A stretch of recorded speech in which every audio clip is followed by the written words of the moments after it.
തല്ലിയിട്ട് കാര്യമില്ല, മാനസികമായിട്ട് നമ്മൾ പറഞ്ഞ് മനസ്സിലാക്കി നല്ല ക്ലാസ് എടുത്ത് കൊടുക്കുക. അതാണ് വേണ്ടത്. തച്ചിട്ടോ ഒന്നും മക്കൾ നേരെയാകൂല. അത് ഒരു കാലത്തൊന്നും നേരെയാവില്ല. നമ്മൾ തല്ലിന്ന് വിചാരിച്ച് മക്കൾ നേരെയാക്കാൻ പോകില്ല. തല്ലിയ നമ്മളോട് കൂടുതൽ ചിലപ്പോൾ അവരിങ്ങനെ വലുതാവും തോറും നമ്മളോട് ദേഷ്യം വരിക എന്നല്ലാതെ അത് നന്നായി പഠിപ്പിച്ചു കൊടുത്ത് നല്ല ക്ലാസ് എടുത്ത് മക്കൾക്ക് നല്ല ഒരു അരമണിക്കൂർ 1 മണിക്കൂറോ കുടിയിൽ എല്ലാവരും കൂടി വിളിച്ചിരുത്തിയിട്ട് ഒരു ക്ലാസ് കൊടുക്കുക. മക്കളെ മുന്നിലേക്ക് പോകരുത്. കൂടിയാലോചന ഒരു കുടുംബത്തിലെ കുട്ടികളെ മക്കളെ നമ്മൾ ഇപ്പൊ ഏതാനൊക്കെ ഞാൻ പറയാം, ഒരു 5ാം ക്ലാസ് കഴിഞ്ഞ് കഴിഞ്ഞാൽ ഒരു ആൺകുട്ടികളായി കഴിഞ്ഞാൽ ഒക്കെ പുറത്താണ്. വൈകുന്നേരം ആയി കഴിഞ്ഞാൽ പഴയ കാലത്തൊക്കെ എന്ന് പറഞ്ഞാൽ 5 മണിയാകുമ്പോഴൊക്കെ നമ്മള് വീട്ടിൽ കാണുകയാണ് ചെയ്യാം.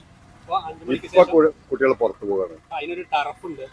പിന്നെ ഒരു ടർഫിന്റെ പേരാണ്. പക്ഷെ ടർഫിലൊക്കെ ഒന്നും ആവില്ല മുഴുവൻ പോണത്. പിന്നെ അവിടെ മറ്റേ കുട്ടികളൊക്കെ കമ്പനി കൂടുക, അവിടെ ഇരിക്കുക. അപ്പൊ കുട്ടികൾ ഉച്ചന്റെ ശേഷം പോവുകയാണ്. നേരെ മറിച്ച് മറ്റേ പഴയ കാലത്തൊക്കെ നമ്മൾ ഏതിനെ പോയി കളിച്ചാലും വൈകുന്നേരത്ത് തിരിച്ചു വരികയാണ് വീട്ടിലേക്ക്. ഇപ്പൊ 11 മണി 12 മണി 2 മണി 1 മണി ഒരു ചോദ്യമല്ല.